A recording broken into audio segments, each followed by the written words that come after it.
Thanks all for joining us today. My name is Dina Cappiello. I'm the Chief Communications and Marketing Officer for RMI.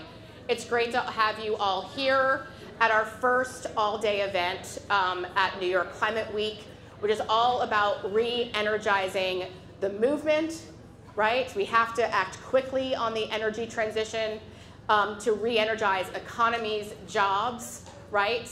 And obviously what we're going to talk about momentarily, which is reducing some of the critical emissions, methane being key among them, responsible for half of warming, and really our only chance, and I just love this message, our only chance at changing the course of climate, right? And the warming that we're all experiencing, no matter where you live, you are experiencing something today. We had a panelist in our last session that said she was a methane girly. I know I shouldn't be biased, but I am a methane girly. I spent half of my career as a journalist in Houston, Texas, covering the oil and gas industry and flaring and methane. So as my colleagues at RMI who work on this issue will tell you, I'm a little biased. And it also is going to have a major, major impact on climate. So without further ado, we have an amazing panel that is tackling methane from every possible way, but in ways that work together to bring more transparency and accountability to this potent pollutant than ever before. And it's all about, obviously, driving action, right? As my colleague Debbie says, if you can't see it, you're not going to reduce it, right? You need to know where it is first. So I have the pleasure of introducing Katie Leonberger, who's going to introduce us to the panel from Bloomberg Philanthropies, which is graciously supporting a lot of the methane work, and we are very grateful for that. Katie, please take it over. Thank you so much.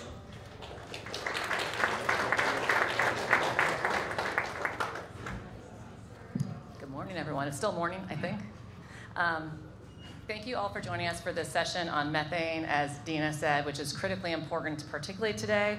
I know it's a really busy week, so we're grateful to have this many people in this room to talk about this topic, and we've got an awesome panel of experts that you'll hear from. My name is Katie Leonberger. As Dina mentioned, I'm at Bloomberg Philanthropies as a senior advisor. I work across our climate and environment team. And of the various items that I work on, I have the honor of running our current methane program, which is focused on using data to drive companies and countries to take action to reduce their emissions.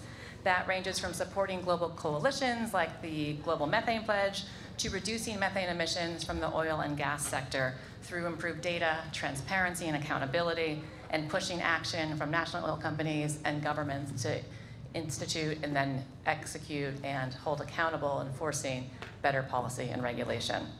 I want to say a big thank you to RMI for putting this, not only the day, but this particular event together.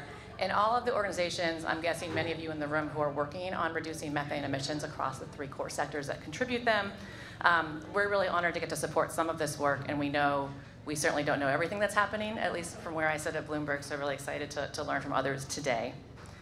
From our view, reducing methane emissions is critical to slowing the pace of global warming, given methane's powerful near-term warming effect on the planet. It has more than 80 times the warming power of carbon dioxide over its first 20 years in the atmosphere. I know many of you know that, but it's worth emphasizing given that near-term impact. And Dina already talked about how much it has contributed to warming today as a result. So I'm just going to keep parroting back what Dina said. If we just drive home the point, everyone will take it away. If we cut methane emissions now, that's our best and our fastest opportunity to actually slow the rate of global warming now as we work to decarbonize our energy systems. We have a big belief at Bloomberg that we need to do both. It's not one or the other, it's both at the same time. And actually we know that from scientists' work that if we do those 2 things together, we have a better chance of actually hitting our climate targets and really critically staying on track for our goal of a 1.5 degree future. So a key step in mitigating methane is actually understanding what we're tackling. And I'm pleased to say that we've made really good progress in the last 5 to 10 years on this. 10 years ago, we were basically limited to information on trends in methane concentrations at a high level in the atmosphere at a global scale.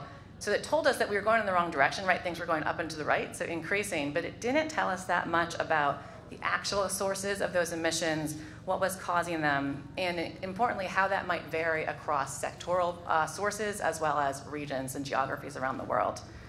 So the good news is that in the last 3 to 4 years, we've made really good progress in producing methane data that offers more policy relevant, more actionable, and more accessible data than what we previously had. And that's really because we have different sources of data contributing to a more holistic picture now.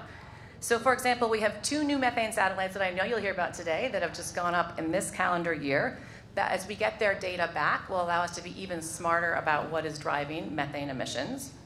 And I think it's worth noting that different satellites are fundamentally different instruments in terms of what they tell us. Some of them are designed to do very different things. So we can't say we have one satellite and we're done, right? We want to build a constellation of different types of satellites so that we can learn about emissions, let's say, aggregated across a region or a basin, as much as we want to understand what is the individual source of a huge methane event in the middle of the Permian Basin, right? So we want to know both, and we want to know across the world, ideally in real time. If we can integrate all those sources of data together, which we're starting to do, we get a much more comprehensive picture of what our methane emissions look like across the globe. Number 1, how big they are. Number 2, how persistent they are. And number 3, where they come from. All of this together will allow us to have a much better understanding of how to address them. And without that full picture, we risk missing some of the core sources that we need to tackle. So at Bloomberg Philanthropies, we have been really honored. We continue to be honored to get to support this work along with other philanthropies who are supporting all the different parts of the methane ecosystem. And for us, the role of data and transparency is particularly resonant given who our founder is. If you've ever heard Mike Bloomberg speak, you've probably heard him say at some point, if you can't measure it, you can't manage it. Or you can't manage what you can't measure, depending on how he says it on a given day. Really true here, right? Having the hard data on the actual sources of emissions, what's driving them, what's causing them to increase or decrease, is critical to make sure that we address them. And now that we have these advanced data sets that are emerging, and again, you'll hear a lot about them today, we can actually move the needle on mitigation, we hope, at scale and quickly. But to do that, we need a 2-pronged approach. One is to continue what we've been doing around making the invisible visible. And that's using data to increase transparency, raise awareness about what's happening, and then use that to drive accountability. But we know that just putting the data out there doesn't solve the full problem. We then, secondly, need to turn that data and use it to drive action. So we need to do that across the 3 sectors that are responsible for human-driven methane emissions: fossil fuels, waste, and agriculture. And then we need to apply that data to push action from decision makers in each of those sectors where we see the biggest emissions coming. So that requires us to engage government, to engage companies and operators, to engage financial institutions and buyers who are going to be driving the market pressures around some of the sources of emissions. And then importantly, we need to engage civil society and the media to get the word out to help everybody understand why this is critical and it needs to be addressed. We can't do any of this without data, which is why we're here to talk about a lot of that. And so as you listen to everyone in the session today, I hope that you will leave with an even deeper appreciation and motivation for the need to build an even more robust and detailed data set of where our emissions around methane are coming from, but importantly also that we all need to work together to put it to use. Not tomorrow, but today, given how urgent this is. And so on that note, I'm going to turn it over to Sarah Smith from Global Methane Hub, one of our great partners, who will moderate.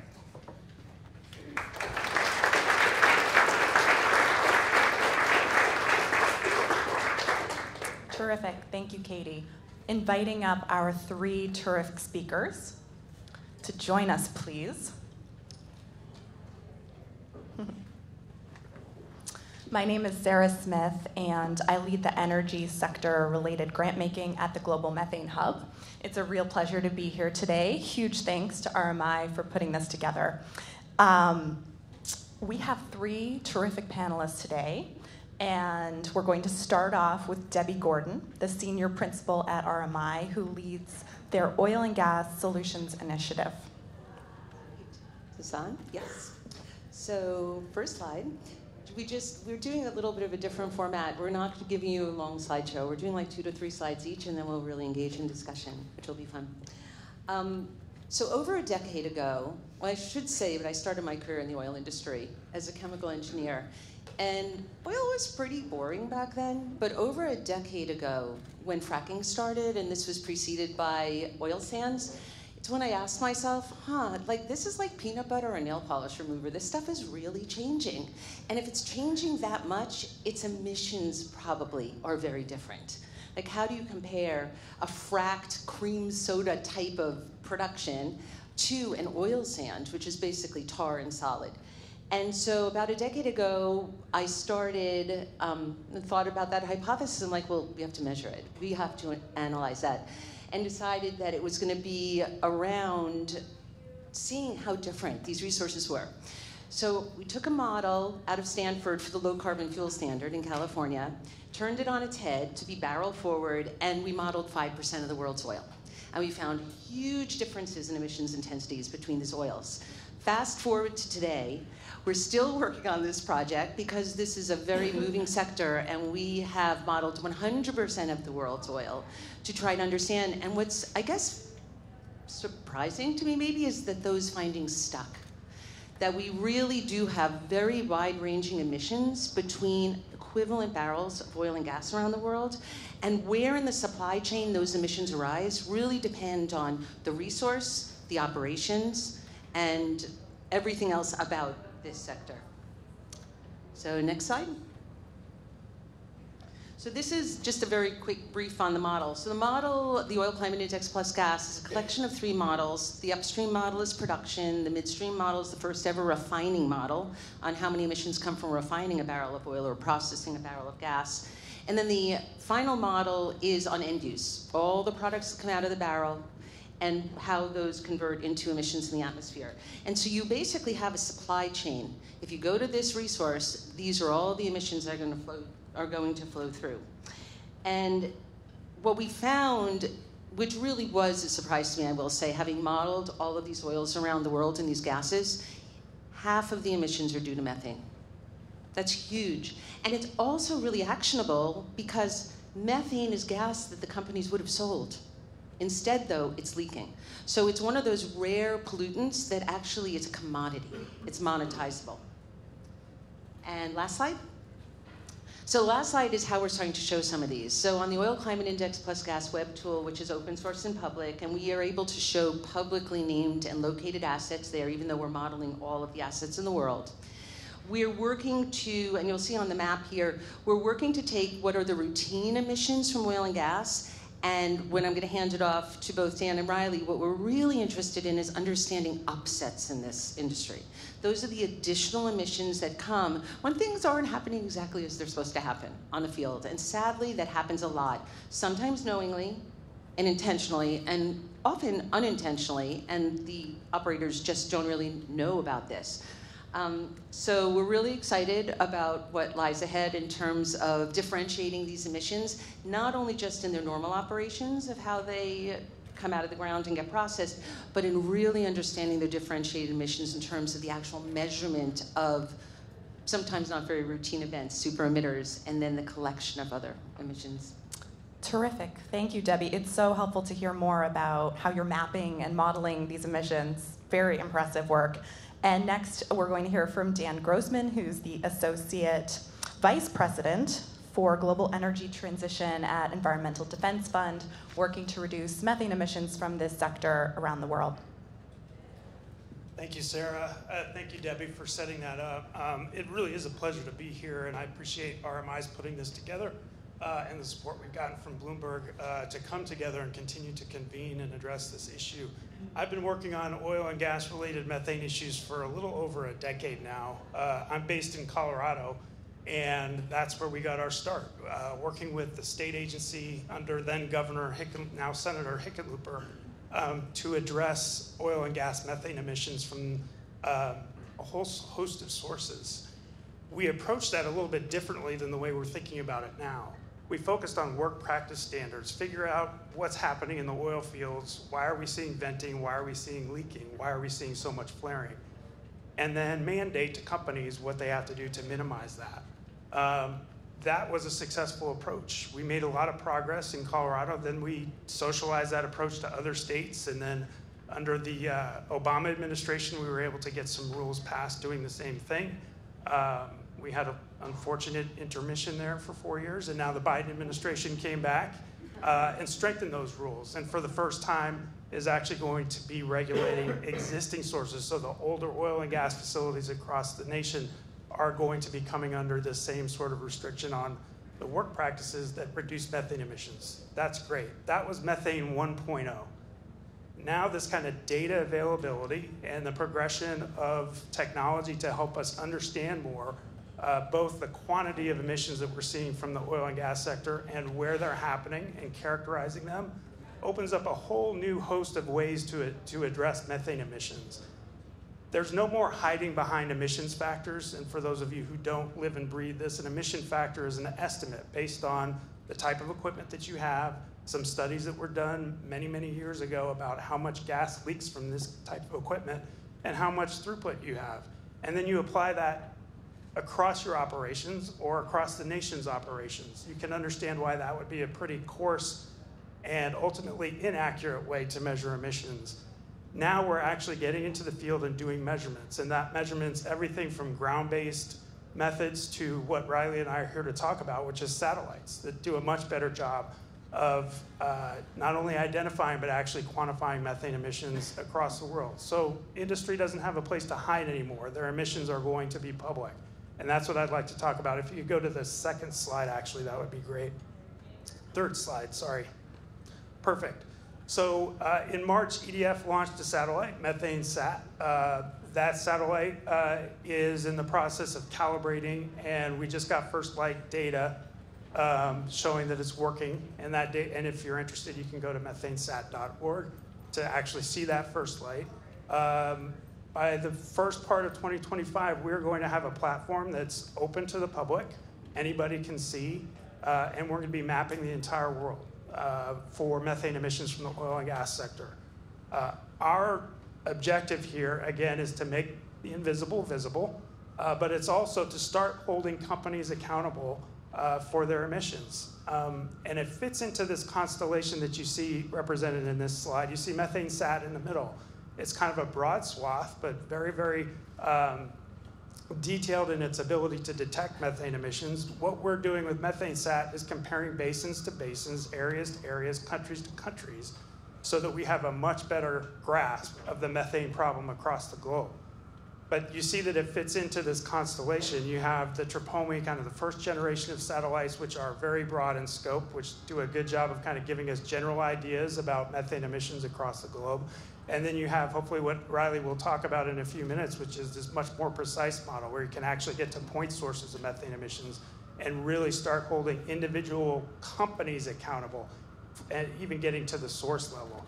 The way that I like to think about it is that you have Tropomi, which is kind of a wide-angle lens. You have Methane Sat, which is a little bit more of a telephoto lens, and then you have Riley's instrument, which really is kind of, thank you for the 1 minute, which is kind of more of a macro lens where you're really getting into the details of it. Together, we can not only make the invisible visible, but we can start holding companies accountable. Today, we announced a partnership with IMEO, the International Methane Emissions Observatory, as well as the International Energy Agency, to start holding companies accountable for methane emissions. Data like this will help us do that, but we're also going to be looking at what companies are doing to plan to address methane. We have over 50 companies that have signed up to the Oil and Gas Decarbonization Charter coming out of the last COP, including over 30 national oil companies, which up until that date have been largely absent from the methane conversation. That's great. Commitments and pledges are great, but we've had a decade of them. Methane emissions haven't budged. It's really time to start bringing accountability to the forefront, which is what we hope to do with that. So thank you, and I'm looking forward to answering your questions. Love that. Thank you so much, Dan. Talk is cheap. It's time for action, and the polluters cannot hide. And to build on that, we have Riley Duran, co-founder and CEO of Carbon Mapper. And he also leads the Carbon Mapper Coalition, which recently launched the Tanager 1 satellite, which senses both CO2 and methane. Thanks, Sarah, and thanks everybody for organizing. RMI is a member of the Carbon Mapper Coalition. They've been with us since the start. And I want to thank our philanthropic donors, in particular Bloomberg, who's a major contributor of what I'm going to share with you. Go to the first slide, please. A little bit about Carbon Mapper. We're a fairly new NGO. We were incorporated 4 years ago this month. About 3.5 years ago, we created the Carbon Mapper Coalition, which includes our commercial sector partners, Planet Labs, NASA's Jet Propulsion Laboratory, RMI, and others, this coalition of organizations you see on the chart, to empower the NGO's mission of making methane and CO2 data actionable and accessible by launching a new constellation of satellites. And as Dan says, if you want to combine what we do, which is really a very high resolution telephoto lens, more along the lines of a fleet of telephoto lenses that complements what MethaneSat does at wider scale. An analogy is to think about a paint roller. MethaneSat has one big paint roller. It can paint an entire oil and gas basin in one go. Carbon Mapper, it takes us time to do it, but that's why we have a constellation, and that's bringing together the high resolution ability to pinpoint methane and CO2 emissions at 30-meter scale globally, and ultimately to do it with high-frequency sampling several times a day. And that's important because methane emissions are variable and often intermittent, and if you only look a few times a year, you're going to miss things or you're going to over or underestimate emissions completely. So my analogy is this is almost like the Weather Service, where we have high-frequency, sustained, near global coverage observations. So we're going to be looking at the same regions of the world, not just oil and gas and coal emissions, but also waste sector and ag. And our focus at Carbon Mapper is to complement MethaneSat and other observing systems by going after these high emission point sources. Some people call them super emitters. Equally important is to make the data accessible. All of our methane and CO2 data is public. That's critical to get the data in the hands of decision makers across many different jurisdictions and use cases. We have 2 satellites funded by philanthropy. As Sarah mentioned, we launched Tanager 1 just a month ago. We're already getting first flight images, and while the instrument is still being calibrated and we're still lowering the orbit, 10 hours after the first image over a methane emitted region, we detected methane and quantified it. And the next orbit, we got CO2 plumes at a large coal-fired plant. So the system is up and running. Bear with us for a couple of weeks and you'll start seeing some of the first press releases. And starting early in 2025, we plan to begin routine publication of this data. Next slide, please. So meanwhile, we've been prototyping this effort with aircraft over several years, mainly in the US and a few countries in the global south. And up to date, we've done about 10 collaborations representing about 300 cases of where we've not just overflown individual facilities like landfills and oil and gas operations, but when we detected methane, we've proactively reached out to the operators either directly or through local regulators like state agencies like the Air Resources Board in California or the Department of Public Health and Environment in Colorado. When we've done that, we've had about an 80 to 90% response rate. That is, people respond to us or the regulator, and about half of those cases, they report back, the operator reports back, that the emissions we reported were previously unknown. That means they were malfunctions, and in most cases, they rapidly fix them, like within a day or two, at dollars a ton per CO2 type mitigation cost. More importantly, we can verify that the emissions go away. This video you're showing shows plumes that we detected many times, told the operator, they immediately went out, fixed it, and then we keep reporting no detection, no detection. Just lost my mic. So this is the idea that we're trying to scale with the satellites going to space. Next slide, please. And I do want to highlight here, critically important here is while this is a great story in the US, that's one jurisdiction that currently has a lot of incentives thanks to some of the new regulations and rulemaking that are happening. The challenge now to scale it globally is not just observationally. Thank you. Thank you. Not just observationally, but the data impact. And that means, thank you, that means we need partnerships around the world to get the same type of engagement and follow-up that we've had in the US, right? So that's critical. Part of that is having a public data portal. If you want to check it out, go to data.carbonmapper.org. There's also an API for advanced users. We've published over 17,000 methane plumes to date, and most of that's just with airplanes. So imagine this scaling up over the next couple of years. Look forward to working with all of you to get the most out of this. Thank you. Terrific. Thank you, Riley. Wow, we have come so far from some of the early EDF science studies in the US, and it just strikes me that we have 3 incredibly visionary people here, from the creator of the Oil and Gas Climate Index, plus MethaneSat, Carbon Mapper. So I'm just so honored to be up here with all 3 of you and excited to learn more. And depending on how pithy these responses are, might be able to take a question or 2 from the audience. So first, I'd like each of you to share a little bit about the real successes you've had. Riley, you started getting into this. What real-world uptake have your tools and data provided so far that has led to a concrete emissions reduction? Let's start with you, Debbie. Sure. It's been interesting to watch the Oil Climate Index grow because it wasn't something that I really started with the idea of getting a lot of input, but then input started coming. So it started with Norway at COP21 in Paris, seeing that they had the lowest emitting oil and gas intensity in the world, and we rolled up sleeves and looked at their numbers and our numbers, and learned a lot about how their platforms actually operate differently than the rest of the world. With another oil company, we ended up hearing back saying, we don't really use our heat exchangers that way. We use them this way. We set the temperatures a different way. And when we remodeled that way, there was a 10% reduction in emissions. They were actually doing it better than we thought that they were doing it. We also saw last year Aramco take the models, the fundamental models that we're using, and create a new tool called Archie, where they're trying to track all the supply chain movements of barrels of oil around the world. So I have to say, from governments, from industry, also we know that several banks use the Oil Climate Index in doing their own client relations and understanding how to price it. So lots of uptake all over the world, which I think has the use cases actually then exhibit to those different actors what they need to do. So I see that as the first step in wanting to reduce emissions, and we're seeing it happen. Thank you. That's exciting. Dan?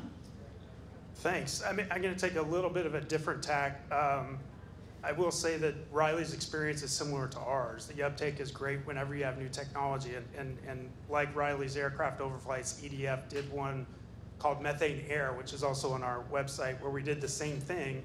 And we mapped about 70% of the oil and gas operating areas in the nation.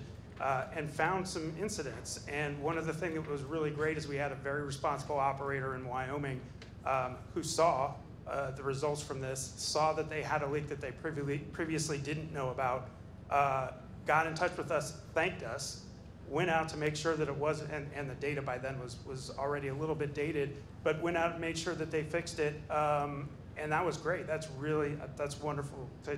We don't have responsible operators everywhere. But this particular one, that was a very gratifying experience. But I'm going to take a little bit different tack and say one of the most gratifying things that I've seen since I've started in this in this realm, methane emissions from the oil and gas sector, is that 10, 12 years ago, nobody was talking about it. Well, Debbie was talking about it. But nobody in the policy realm, There were a few methane girlies back in 2012. I understand that. But I mean, when I say nobody was talking about it, I mean in the political chattering class. There was no talk about methane. There was talk about fracking, and maybe even some people were talking about pollution from fracking, but it really hadn't kind of permeated the political chatter. And now it's a critical pillar of that.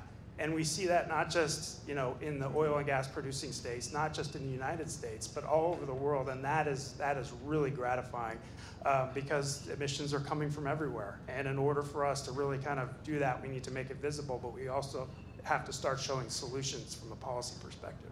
Hear, hear, Dan. And thanks for being part of that early chorus, too. Wonderful. So, Riley, as you reflect on this, I'd also appreciate your thoughts on how these partners are working together and how you see collaboration in this space moving forward. Yeah, so perfect example. I already talked about the leak detection repair use case. There are many use cases for methane data.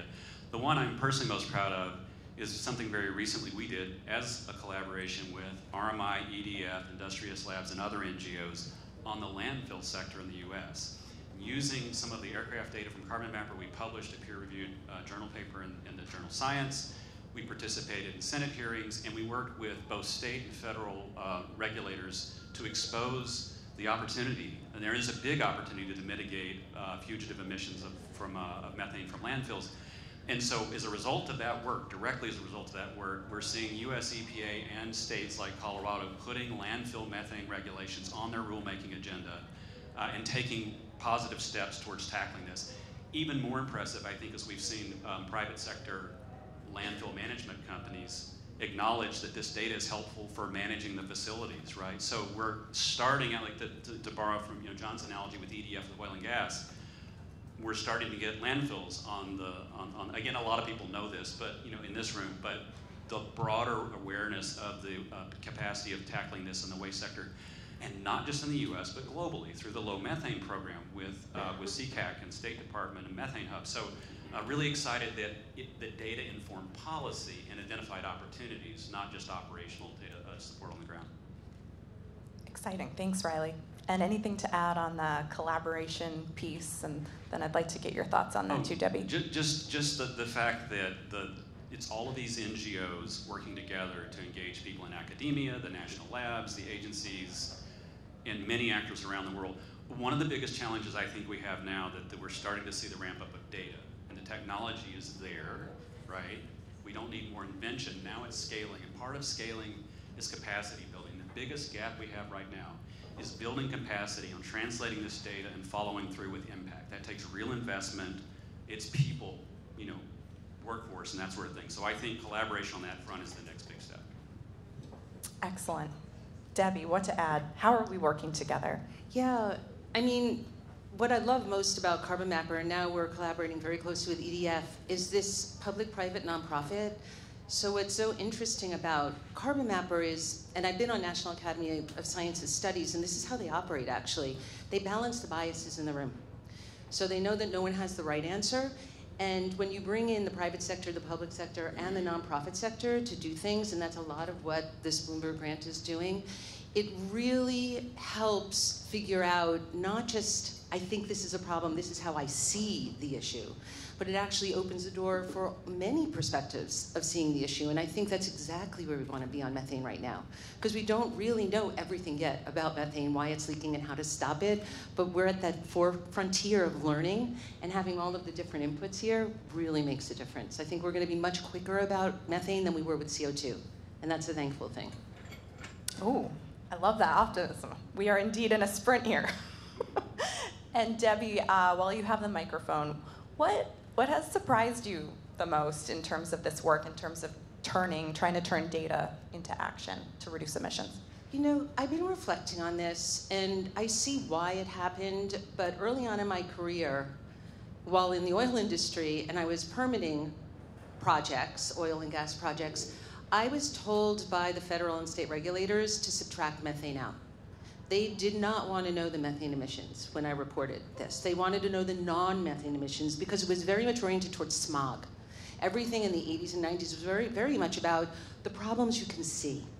And I think what's so important now is we've finally gotten to the space where we understand fundamentally that things that are invisible can harm us. And it's held us back for a really, really long time. And that's where I think the satellite data is going to be absolutely transformational, because it's not invisible anymore. We keep saying it, but I'm trying to really understand how that's going to open up minds and doors and decisions all over, financial actors, governments, industry, all over the place. And being reminded that I was told by regulators, it's an inert gas, don't report methane, it doesn't matter. And how far we've come. Very hopeful. It does strike me that we're in the midst of a bit of a phase change here, going from a very data-poor, invisible situation to a data-rich ecosystem. And in a few minutes, we're going to hear from some of the users of this data for their lessons learned. Dan, what has surprised you the most? I think the most pleasant surprise to me was learning exactly not just what the threat of methane is, but what the opportunity that it represents is. And that's something that our EDF team worked very hard on bringing to the fore. And that is, and lots of the speakers before have talked about how it's driving such a large percentage of the global warming that we're feeling today. And that distressing fact is also a huge opportunity. Reducing methane emissions across these sectors, but especially the oil and gas sector, is the cheapest, fastest way to address global warming in our kids' lifetime, which is amazing for all of us who have kids in the room, or those of you who are young enough to technically be kids. This stuff can impact you in a real, tangible way that for older guys like me, it's a little too late. a lot of the other work that we're doing, and it's incredibly important work to reduce greenhouse gas emissions across the spectrum and across the globe, is dire and important because of the long-term impacts that it's going to have on our planet.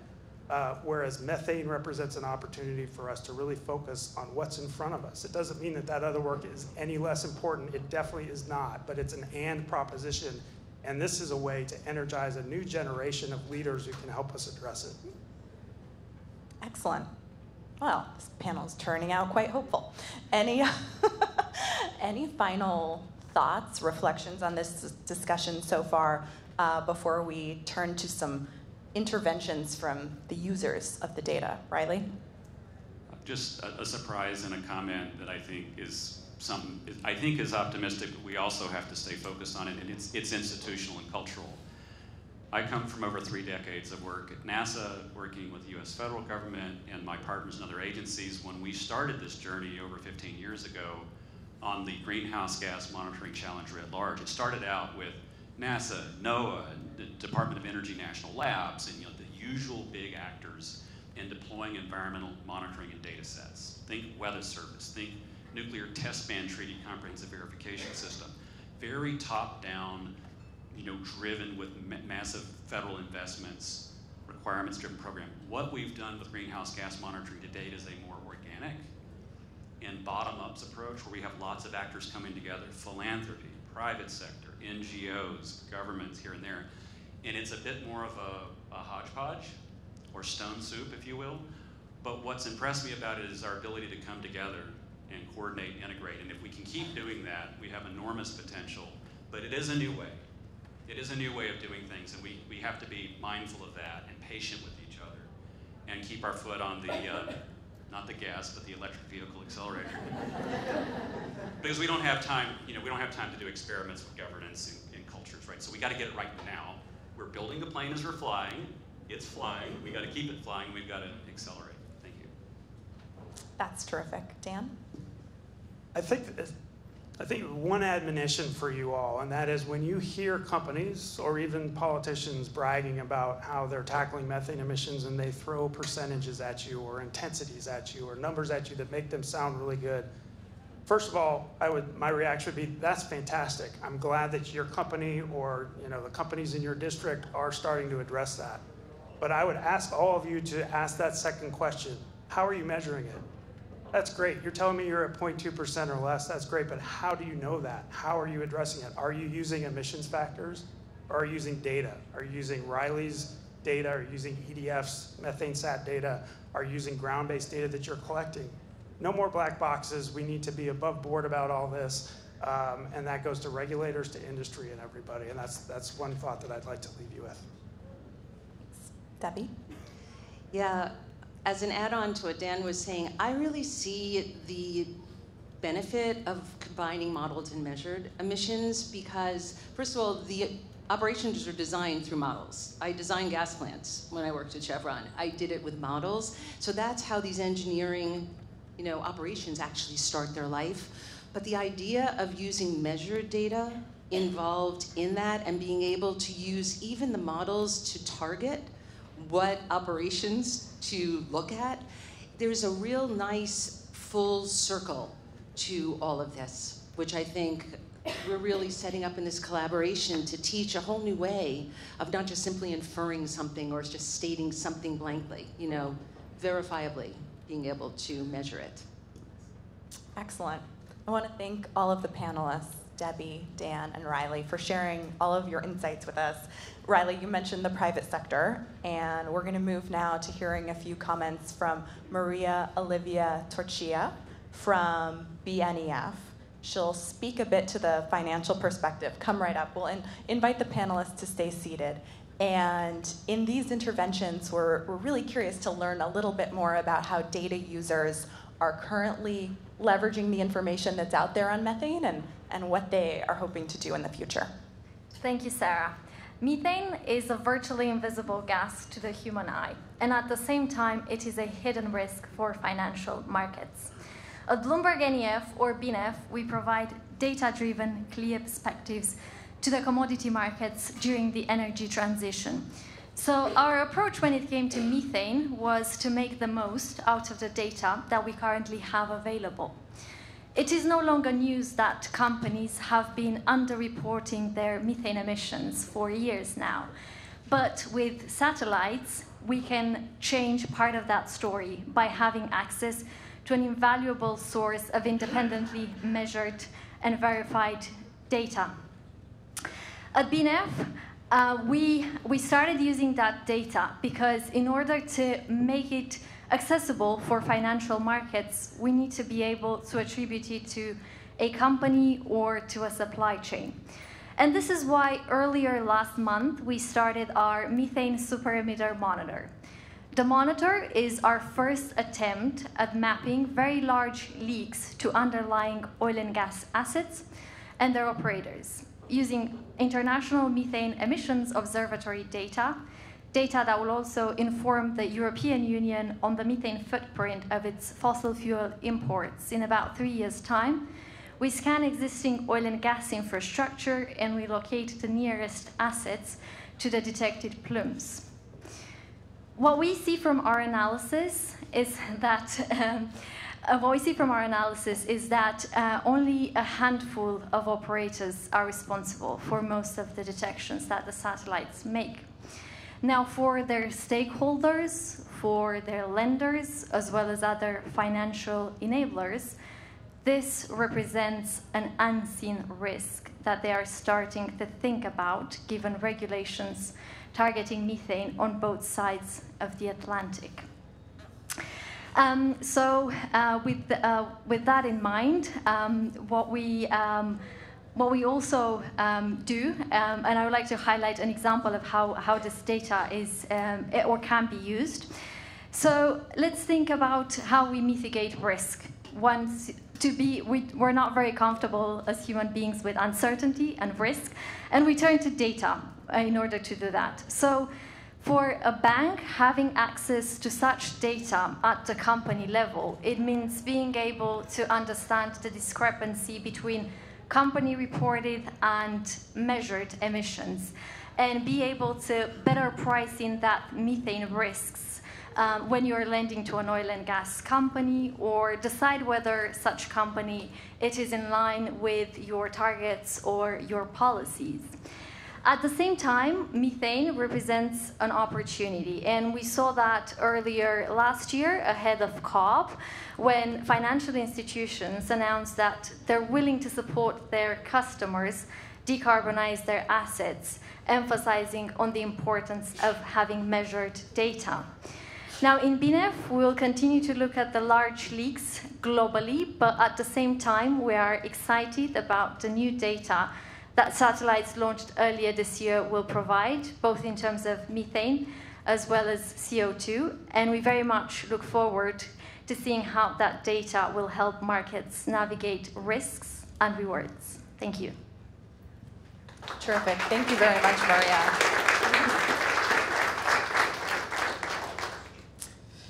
All right. Next, without his beautiful Italian accent, I am going to attempt to impersonate my dear friend, Mr. Manfredi Caltagirone, from the International Methane Emissions Observatory, who regrets that he cannot be with us today, but is a strong partner in this ecosystem of data generators and also data users.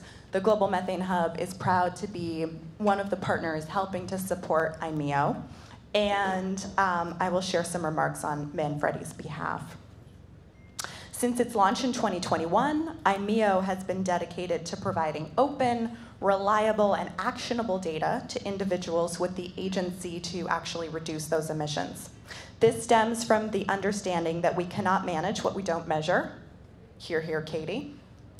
And achieving the goals of the Global Methane Pledge demands dramatic action at speed and scale.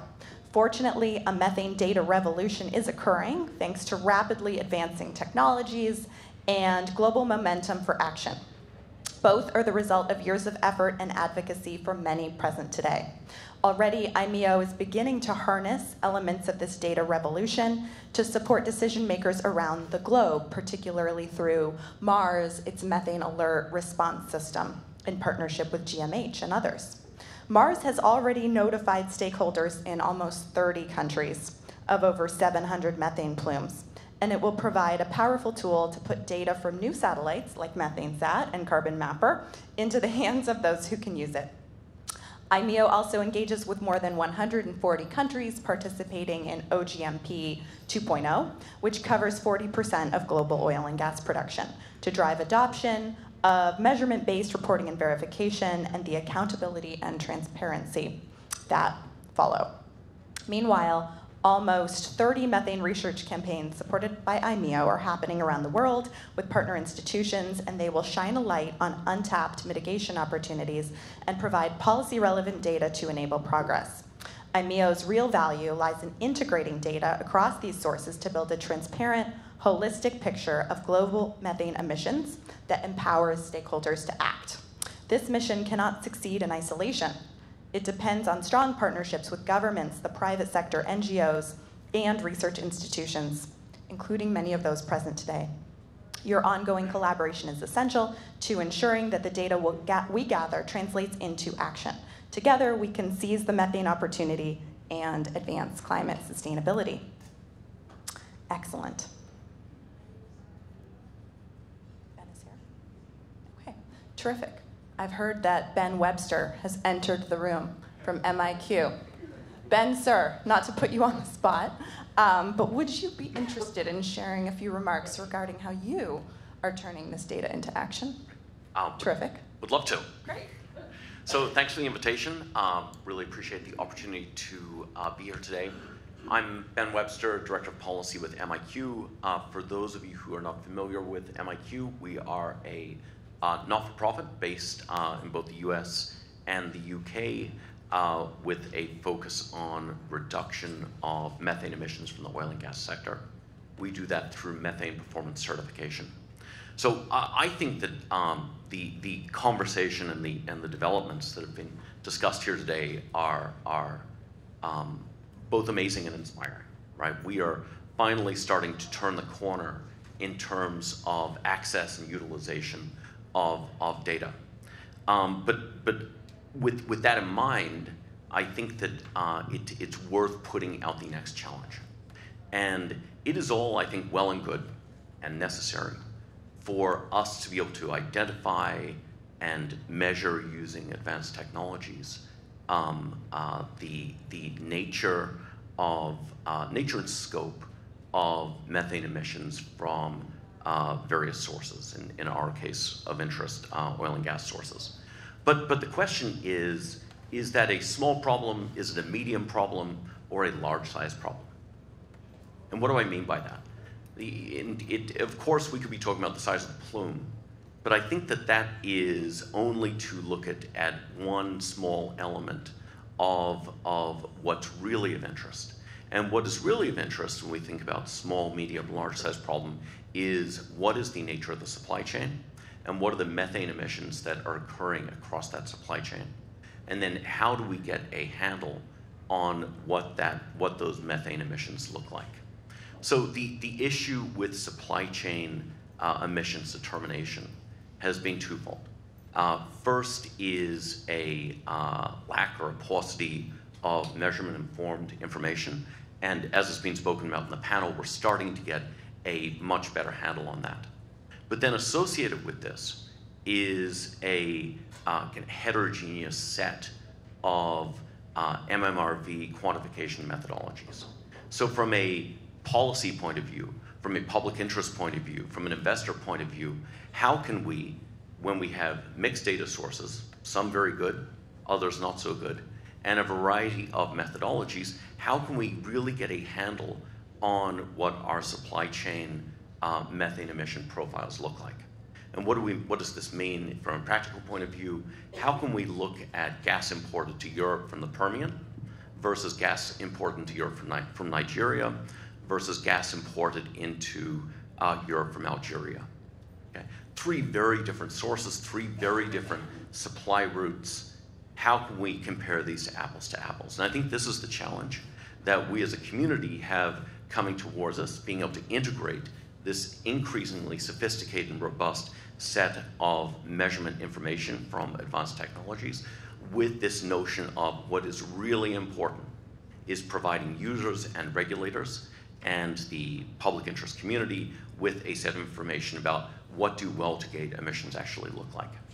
So MIQ has recently released a tool and a methodology for looking across different data sources and different methodologies to try to provide users with that information. The methodology is MIQ's supply chain protocol, and the tool is our Methane Scout tool. This can be, will be able to be used by anyone, and provides two pieces of information of value to users. The first is getting a sense of what does the emissions profile look like, taking into account all of the elements of the supply chain. And then most importantly is a determination of data quality. How good is the data across the entire supply chain, and to what degree are we able to rely on that? So I think this is the next challenge that we have, and I'm looking forward to, MIQ is looking forward to, working forward with all members of the community in achieving this next goal. Excellent. Thank you, Ben. The Methane Scout tool, that's very good to know. And it's exciting that regulators are starting to step up and differentiate through policy the emissions from the gas that they're using, procuring and using. And that's really thanks to the folks here on this panel and other thought leaders and advocates in the room today, and the support of key philanthropies, including Bloomberg.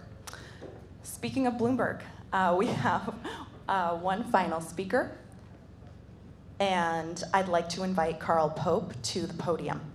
Carl is the former president of the Sierra Club, and he now advises Mayor Bloomberg, who has been a tremendous catalyst for action on this issue. Thank you for joining us today, Carl. Thank you for having me, and I'm delighted to see this so crowded. This is wonderful.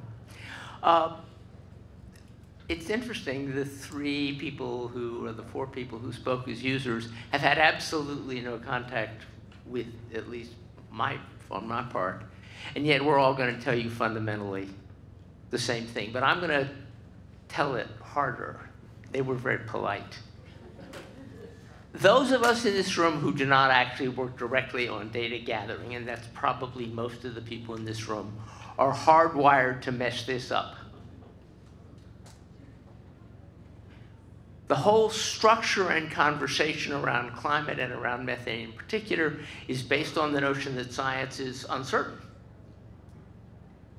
And we have all got habits in our heads and in the way we approach things that are built on that history, and it's over with. And as an example, Aaron Clark put out a piece last week reporting on an analysis by Kairos, which said that all of the promises, except Turkmenistan's, all of the promises made at the last COP are being broken by the oil and gas industry. In fact, the United States methane emissions have gone up dramatically. And the Permian is the worst actor on the planet. The Permian is a worse actor than Turkmenistan. If a thing like this had come out 5 years ago, it would have been big news and there would have been a big response. It came out a week ago. I didn't know how to find any story other than Aaron Clark's story about it. We are programmed to think that investigative journalism is about occasionally you find a nugget and then you go out and you say, gold, gold, gold, and everybody says, oh my God, it's gold.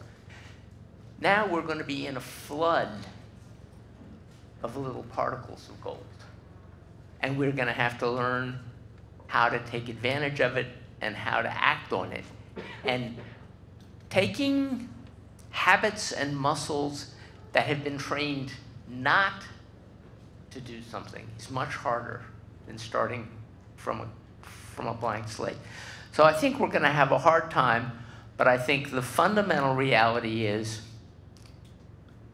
this Aaron Clark story indicates that there is absolutely no awareness on the part of the oil and gas industry that the old game is over, and unless we change our behavior, they will be right to think the old game is still going on, that they can still argue about, oh, we don't really know, and oh, it's modeled. I mean, remember, for maybe a decade, they held off the climate consensus by saying it's just models. This is no longer models. This is data, and this is data that we're going to have at a density that we're not equipped. I mean, the whole next stage of the process, what do you do with this data to make meaning? I mean, it's just data right now. It's not really information. We have to turn the data into information. And it's going to be quite a challenge. It's going to require major changes in our budgets, in what we prioritize. It's going to make major changes for funders in what they think is important and what they find. And thank God, eventually it will change our expectations, and we will start expecting what we should expect, which is there should be no emissions from the oil and gas sector very soon. Very soon. We can get there, but we can get there only if we in this room, minus the people who are already gathering data, become proper users of data to turn it into information. Thank you. Oh, tremendously well said. Huge thanks, Carl.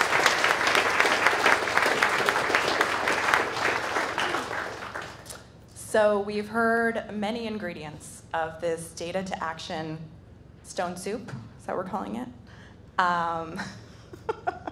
Different camera lenses, specks of gold.